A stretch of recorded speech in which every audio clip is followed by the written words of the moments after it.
Bonjour tous et toutes, mon nom est Catherine Mello et aujourd'hui, j'aimerais discuter d'un projet portant sur les comportements problématiques et le stress chez les mères d'enfants ayant un trouble du spectre de l'autisme.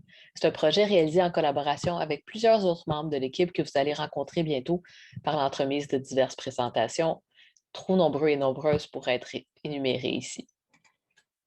Alors aujourd'hui particulièrement, j'aimerais discuter du stress parental. Qu'est-ce que c'est et quels sont les enjeux qu'on observe à ce niveau-là dans le contexte de l'autisme?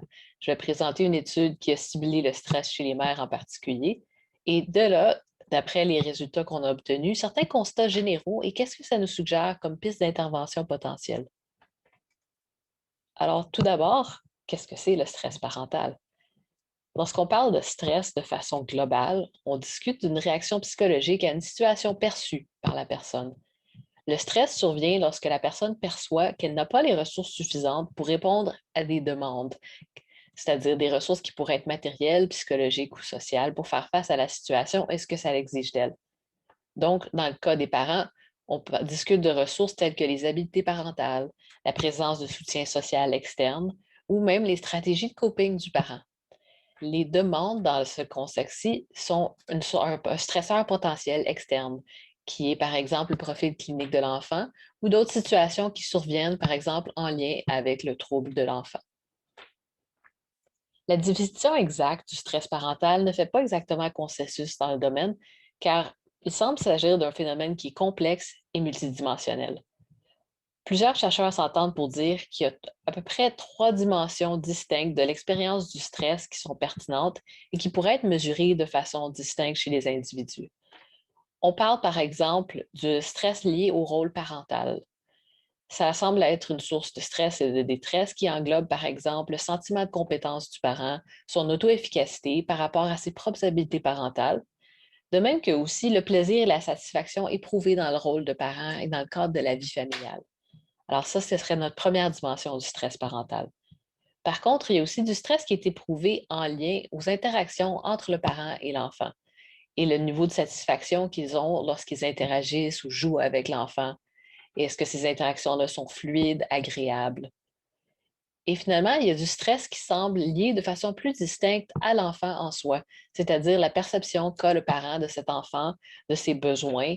C'est ce que cet enfant-là est difficile ou peut-être considéré comme étant exigeant par rapport à eux. Alors, on voit bien que ces trois dimensions-là du stress parental sont quand même interreliées. Alors, il y a beaucoup d'études dans le domaine qui ont tendance à étudier soit le stress parental de façon globale ou parfois de se concentrer particulièrement sur le stress en lien au rôle parental, car celui-ci serait peut-être davantage associé au bien-être psychologique de façon générale chez les familles. Alors, cela dit, il est important de considérer comment le stress se manifeste lorsque notre enfant a un trouble du spectre de l'autisme. C'est important de reconnaître d'abord que la période de la petite enfance, pour tout parent, pour toute famille, est stressante en général. Il y a beaucoup de changements et de bouleversements dans la vie de la famille. Les rôles des parents et leur rôle au sein du couple sont en train de changer. Et bien sûr, un jeune enfant a besoin de beaucoup de soins. Mais c'est particulièrement stressant lorsque l'enfant représente un développement atypique. On observe chez les parents d'enfants ayant un trouble du spectre de l'autisme, par exemple, plus de stress, aussi de dépression, de troubles anxieux, de manifestations somatiques. En fait, une méta-analyse relativement récente démontre que les parents d'enfants ayant un trouble du spectre de l'autisme vivraient environ plus de 1,5 écart type plus de stress que les parents d'enfants dont le développement est typique. Et aussi, environ plus d'un demi-écart type de plus de stress que les parents d'enfants qui auraient un autre trouble du développement ou peut-être une autre incapacité. La détresse que vivent les parents d'enfants ayant un trouble du spectre de l'autisme semble être liée aux inquiétudes qu'ils ont par rapport au développement de leur enfant et ce que ça pourrait impliquer, par exemple, pour l'avenir de leur enfant et celui de leur famille. Et aussi, les parents deviennent de plus en plus familiers avec les problématiques de l'autisme qui demandent une réponse particulière et qui ça pourrait leur prendre du temps avant de réussir à s'adapter à ces demandes-là et à bien les comprendre. Il faut aussi noter qu'en même temps, lorsque les parents de jeunes enfants apprennent le diagnostic de leur enfant, ils sont aussi en train de faire la recherche de services divers. D'abord, l'évaluation diagnostique et peut-être aussi plus tard l'intervention comportementale. Et ces services-là ne sont pas toujours faciles à accéder, impliquent parfois des listes d'attente. Alors donc, on constate que dans la petite enfance, pour les parents d'enfants ayant un trouble du spectre de l'autisme, c'est une période haute en stress. En particulier, durant la période qui précède le diagnostic et ensuite l'attente de services, il incombe souvent aux parents de faire beaucoup de démarches complexes au niveau du réseau des services et aussi à apprendre comment intervenir auprès de leur enfant, et ce, pendant qu'ils sont en train d'apprendre à comprendre le trouble de leur enfant, d'y répondre et de gérer leur propre stress. Donc, vraiment une période haute en vulnérabilité. Les études dans le domaine du TSA ont noté certaines caractéristiques de l'enfant qui semblent être liées au stress de leurs parents.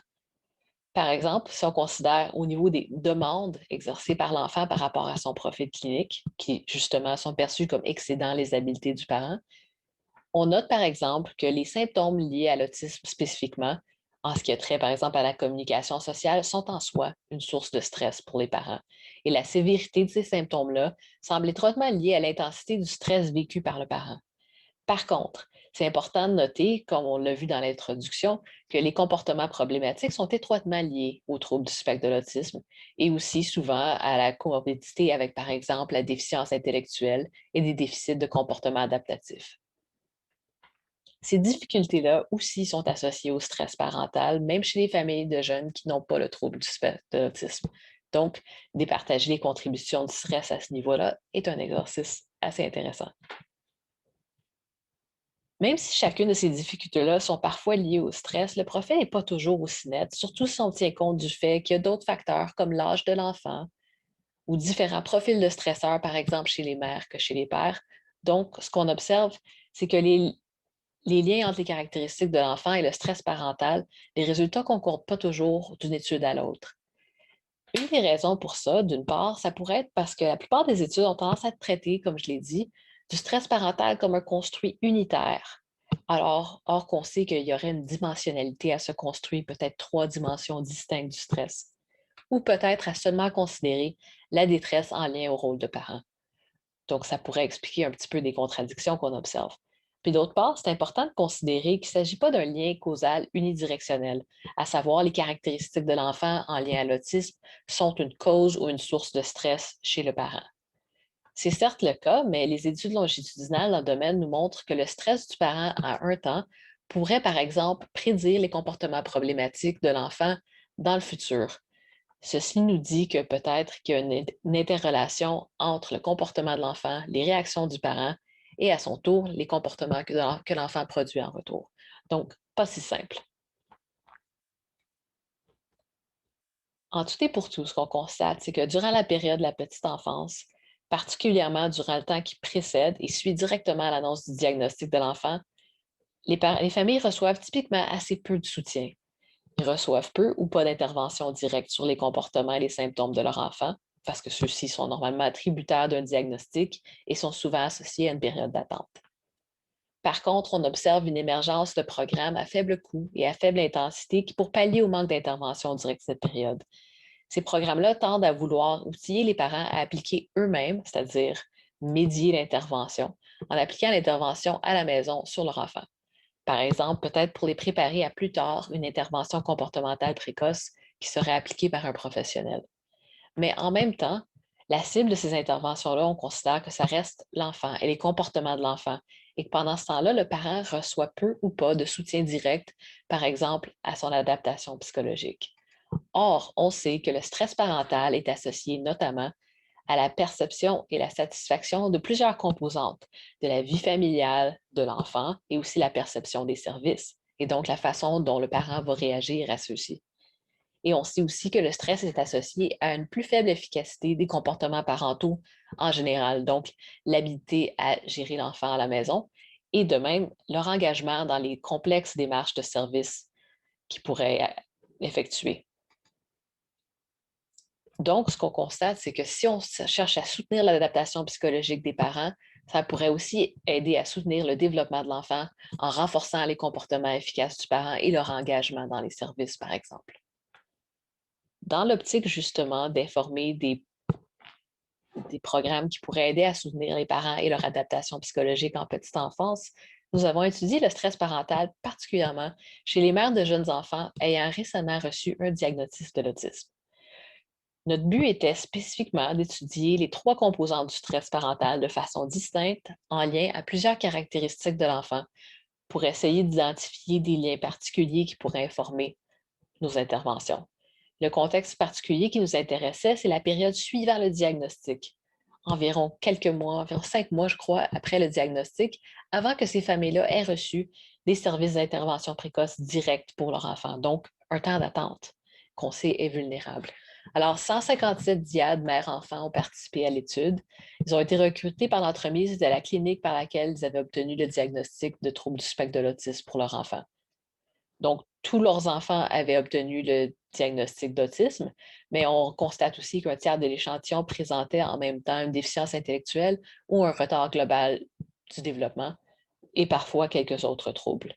Ces enfants-là étaient âgés d'environ 4 ans en moyenne au moment de l'étude. Alors, chez l'enfant, une série d'instruments de mesure ont été utilisés afin de mesurer les différentes caractéristiques de l'enfant que l'on sait liées au stress parental en général. Tout d'abord, il y a eu la mesure des symptômes, de la sévérité des symptômes du trouble du spectre de l'autisme qui ont été mesurés de deux façons. D'une part, dans le cadre de l'évaluation diagnostique, il y a eu une observation clinique. On a donc conservé cette mesure des dossiers de l'enfant. Mais aussi, on a demandé aux parents d'évaluer les symptômes de l'autisme de leur enfant. Donc, spécifiquement, la mère a rempli une mesure auto-rapportée de ses perceptions des symptômes de leur enfant. Au moment de l'évaluation, des informations concernant le fonctionnement intellectuel de l'enfant, c'est-à-dire une mesure de quotient intellectuel ou autre mesure similaire, ont été obtenues. Ces mesures-là avaient été choisies en fonction de l'âge de l'enfant, son niveau de fonctionnement, son habilité à communiquer verbalement. Mais ce sont des mesures qu'on pourrait considérer équivalentes dans ce contexte-ci. On a également obtenu de l'information sur les comportements adaptatifs de l'enfant par deux répondants.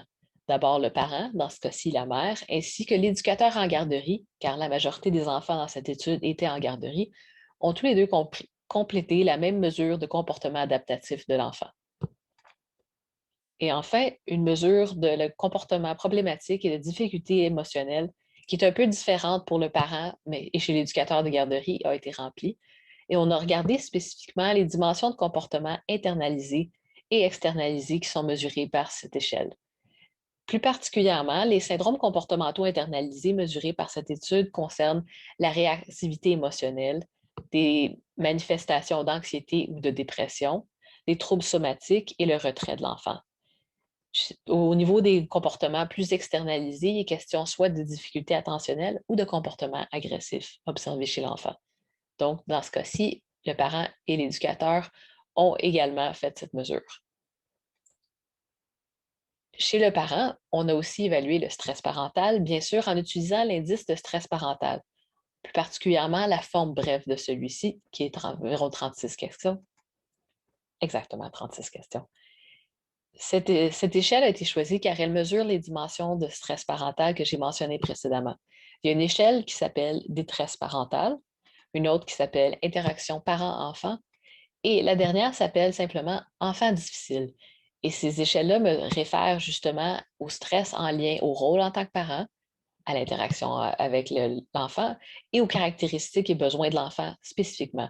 Je vous présente ici quelques exemples de phrases qui sont impliquées dans les items concernant la détresse parentale. Comme vous pouvez le constater, ces items-là concernent, oui, les rôles et responsabilités en tant que parent, mais aussi une observation de détresse psychologique plus générale. C'est pourquoi la détresse parentale est parfois évaluée en tant que telle comme mesure du stress parental. Par contre, nous avons aussi choisi d'évaluer les interactions parent-enfant. Je vous présente ici deux items représentatifs. Et enfin, pour enfants difficiles, comme vous pouvez le voir avec les items que j'ai choisis pour les deux dernières dimensions, ces deux composantes-là, interaction par-enfant et enfant difficile, font l'objet de discussions dans le domaine du TSA, car les manifestations de l'autisme sont étroitement liées à ce genre d'observation et de difficultés liées aux interactions et aux besoins complexes de l'enfant. Je vais discuter à nouveau de ça un petit peu plus tard, mais c'est bon à noter maintenant.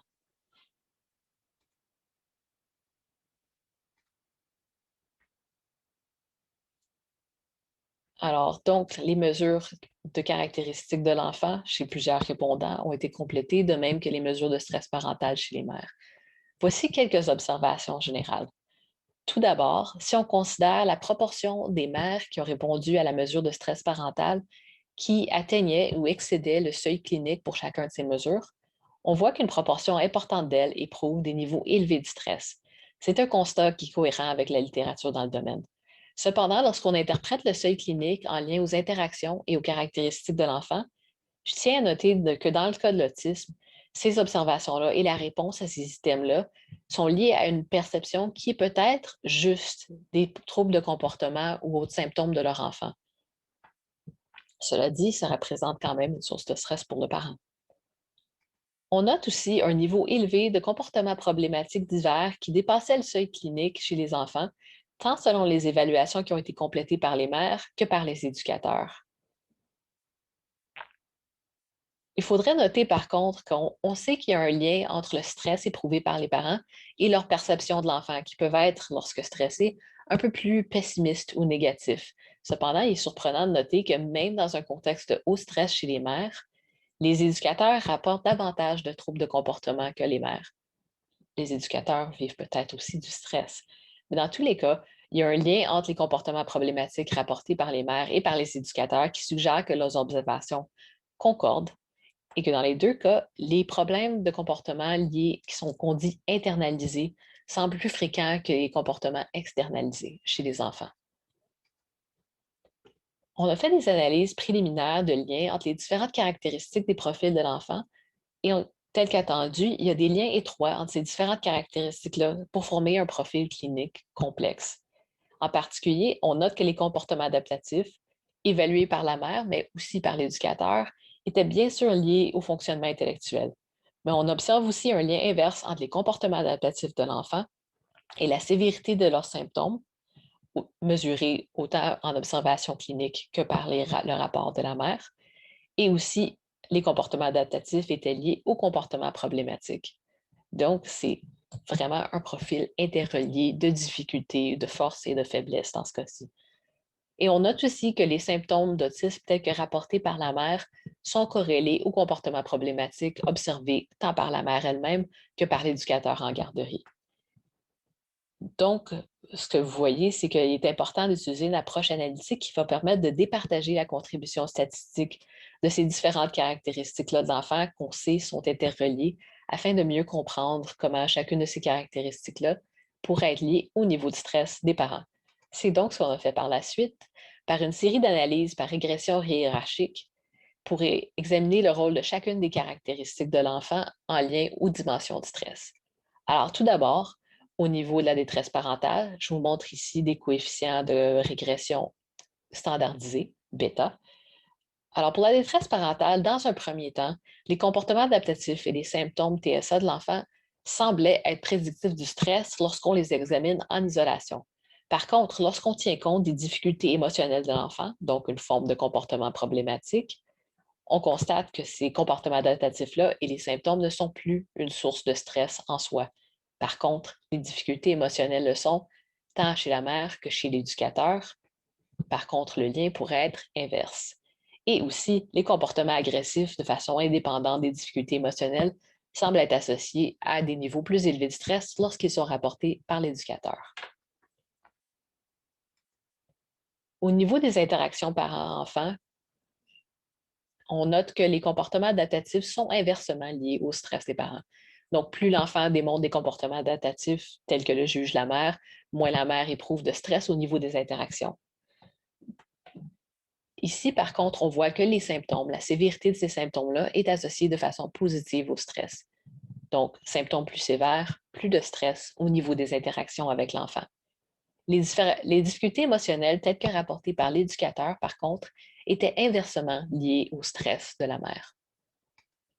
Et enfin, pour des caractéristiques associées à l'échelle nommée enfant difficile, tout d'abord, les comportements adaptatifs semblaient être liés au stress, mais encore une fois, lorsqu'on regarde d'autres prédicteurs par la suite, on considère, par exemple, que c'est davantage les symptômes de TSA, tels que rapportés par la mère, qui sont associés à son stress, en lien à l'enfant particulièrement, mais aussi, encore une fois, les comportements agressifs tels que rapportés par l'éducateur en garderie. Donc, ici, on voit vraiment un profil quand même relativement complexe de ce qui semble être des prédicteurs, du moins au niveau statistique, de stress plus élevé au niveau des dimensions liées au rôle du parent, aux interactions avec leur enfant ou à la perception de leur enfant comme étant difficile. Donc, peut-être départager un petit peu ces contributions-là, j'aimerais discuter de ce qu'on constate qui pourrait être important et comment ça pourrait informer les pistes d'intervention.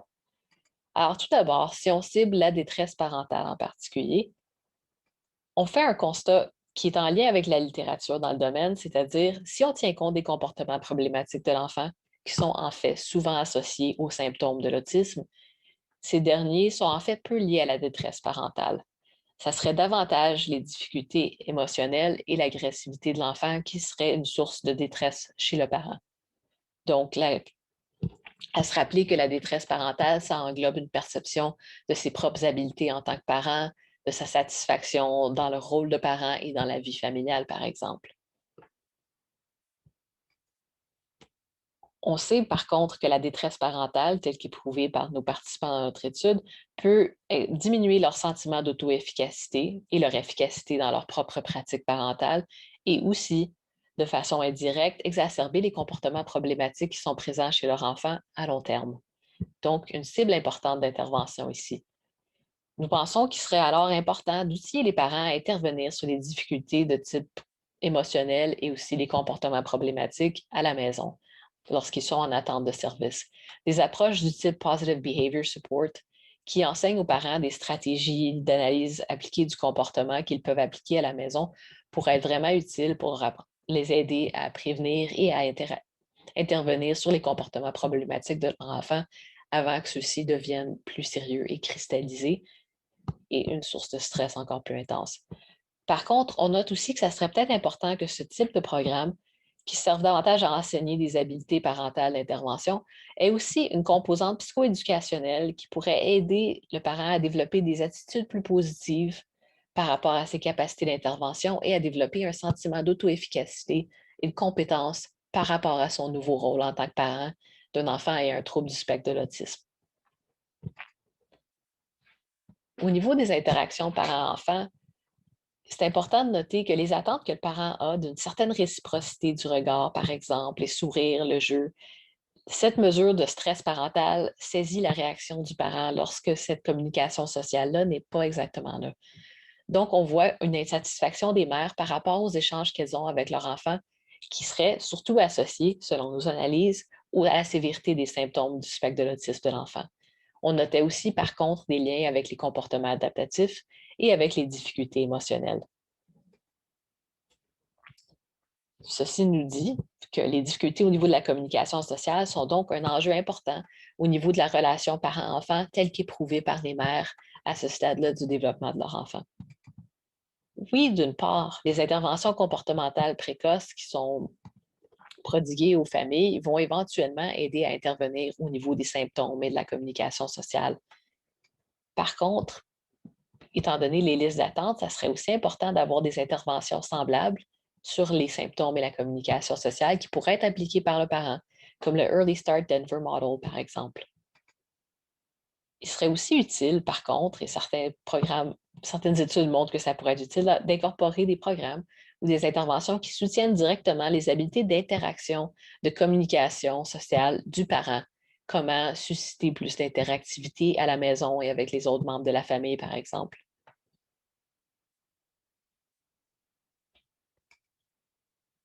Au niveau de la perception des caractéristiques de l'enfant comme étant difficile, on voit que ce stress-là est davantage lié aux symptômes du trouble du spectre de l'autisme, mais aussi en lien au comportement agressif tel que rapporté par les éducateurs et la mère.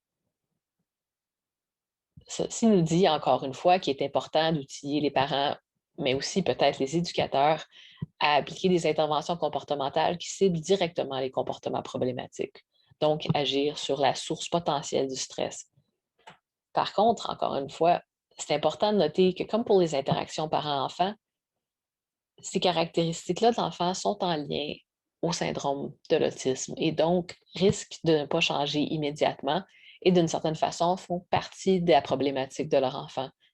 Donc, ça serait important aussi de prêter attention aux attentes qu'ont les parents du comportement de leur enfant, quelles sont leurs perceptions et leurs pensées, qui peuvent être en soi une source de difficulté indépendamment des comportements de leur enfant. À ce niveau-là, on pense à des interventions, par exemple, qui sont ciblées sur le bien-être du parent et leur engagement dans la situation, comme le Acceptance and Commitment Therapy.